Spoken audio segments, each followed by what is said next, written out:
Boa noite.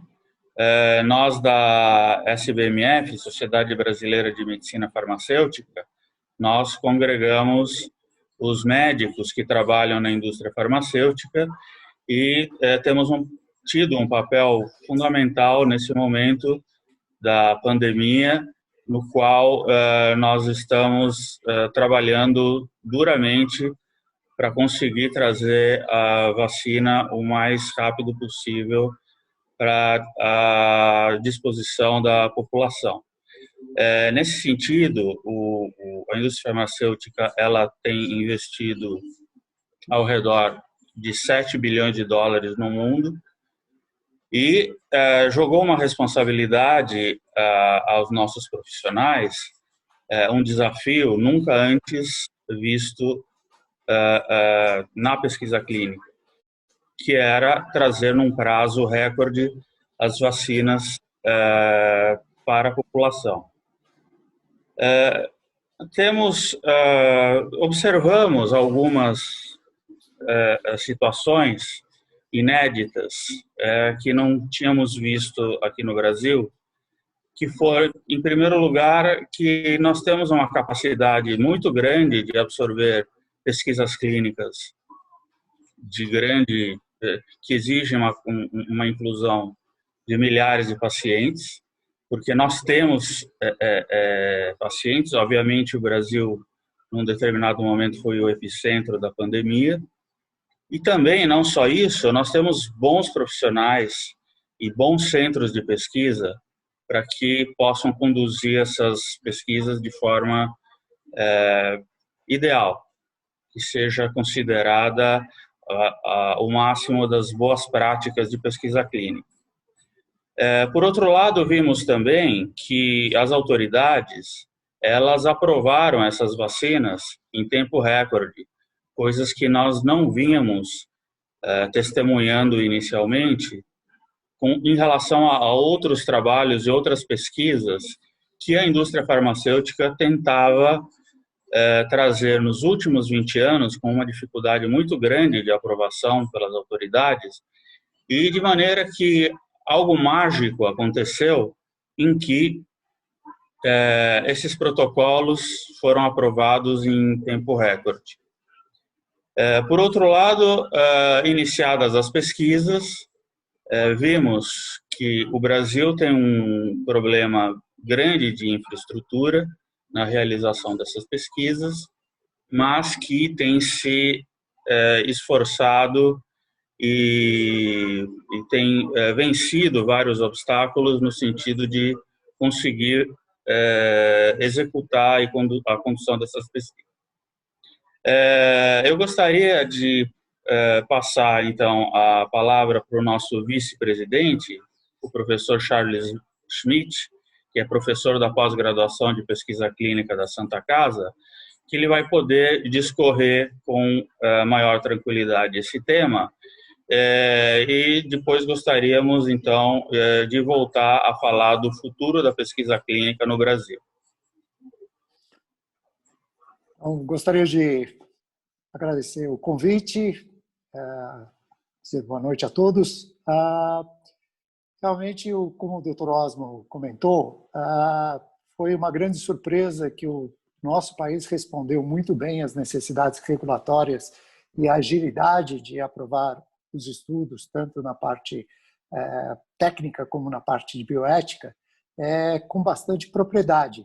Não é porque foi feito em um tempo recorde que essas aprovações não seguiram os critérios de boas práticas clínicas e o ICH Guidelines, que são as normas internacionais para a realização de estudos clínicos. Os desafios com os centros de pesquisa, no momento, alguns centros que já realmente faziam pesquisa clínica, estavam acostumados a fazer pesquisa clínica até com vacinas da dengue, HPV, da gripe, responderam rapidamente aos primeiros estudos clínicos e essa resposta atraiu os outros patrocinadores de estudos clínicos que viram o Brasil com uma grande possibilidade de realizar. Aqui começa uma certa dificuldade para os novos centros que não estavam tão acostumados com um volume grande de pacientes de recrutamento, né? A questão não é só o recrutamento inicial, nós temos que lembrar que esses estudos têm um segmento em torno de 1 ano, 12 meses e 14 meses. Os participantes de pesquisa clínica são preferencialmente participantes sadios, né? E a adesão ao segmento é extremamente importante, porque nós temos que verificar se esses pacientes vão realmente, não é só o resultado da titulação de anticorpos que essas vacinas vêm apresentando, até resultados muito superiores ao esperado, mas realmente na vida real, se realmente vai impedir a transmissão, se vai impedir que esses pacientes tenham doenças mais graves. Então, a importância do segmento de um grande número de pacientes que não podem ser perdidos durante essa avaliação, principalmente por questões de segurança, né? Que é outro fenômeno que a gente tem que observar muito de perto, porque nós estamos chegando com um volume de vacinas, se for comparar com a população mundial, né, o volume de avaliações, em comparação com o espectro mundial, não é tão grande assim para avaliar as questões de segurança. De qualquer forma, as vacinas têm se mostrado bastante seguras, com eventos adversos mais localizados, o que isso é muito bom. Então, o grande desafio que nós temos é continuar com a aderência desses pacientes seguindo os estudos clínicos, não é só um recrutamento inicial, mesmo que tenhamos que atingir 13 mil voluntários inicialmente, 2 mil, 4 mil, 5 mil no estudo, como nós vamos acompanhar e continuar acompanhando esse segmento para esses centros. Não é uma tarefa fácil, os centros têm que se adaptar, existem ferramentas tecnológicas que a telemedicina foi auxiliar, até os apps de comunicação com os pacientes, é uma tecnologia que tem sido usada para manter a aderência do paciente nos estudos, que facilita a comunicação. Outra coisa que nós vimos responder com grande eficiência foi o trabalho de enviar amostras biológicas para fora para ser testada. Isso é uma atividade extremamente complexa, não é fácil exportar material biológico para ser analisado as titulações de anticorpos. Os couriers responderam bem também a esse tipo de demanda, né? E outra coisa que a gente viu, que estamos vendo, é que há uma necessidade maior de profissionais que trabalham em pesquisa clínica, quer seja na indústria farmacêutica, quer seja nas organizações representativas de pesquisa clínica, que são as CROs, uma demanda muito grande desses profissionais e que, no momento agudo, às vezes não tem respondido com uma resposta suficiente, o que mostra que o Brasil, se quer continuar a receber uma quantidade grande de estudos, vai ter que incrementar o treinamento, desde o treinamento básico de profissionais de pesquisa clínica até os mais especializados. Esta é uma necessidade muito importante. Mesmo os colegas que fazem pesquisa clínica ou pesquisa clínica acadêmica têm que entender melhor o que é uma pesquisa patrocinada pela indústria, né? Alguns centros que foram recrutados tinham uma experiência acadêmica e não tinha tanta experiência com estudos patrocinados. Então, é um teste de força que nós estamos vivenciando, mas que o Brasil, ainda bem, está respondendo de forma adequada a esta necessidade. Tanto eu como o Dr. Charles tivemos a felicidade de viver a pesquisa clínica nos anos 90 aqui no Brasil, no qual o Brasil era considerado um dos líderes mundiais nesse quesito. Muitas pesquisas vieram nessa época, se abriram muitos centros de pesquisa, foram implementadas os Good Clinical Practice, Isso mostrou que o Brasil tem muitos centros de pesquisa capacitados, muitos pacientes e muitas doenças. A partir dos anos 2000 até hoje, durante 20 anos, o Brasil sofreu um tipo de retrocesso na chegada de pesquisas no Brasil, porque nós da indústria farmacêutica, que temos o compromisso de, depois de descobrir uma molécula, trazer essa molécula o mais rapidamente possível ao mercado para beneficiar milhões de pacientes, nós precisamos rapidamente colocar pacientes em pesquisa para que elas possam ser aprovadas pelas autoridades como FDA, EMA, Anvisa e outras agências regulatórias. Começamos a ter sérios problemas de demora na aprovação dessas pesquisas. 1 ano, 2 anos. Isso é inadmissível, porque a empresa precisa de ter os resultados da pesquisa rapidamente. Aconteceu na prática que o Brasil deixou de ser procurado para que essas pesquisas acontecessem, porque outros países ofereciam prazos de aprovação mais rápidos.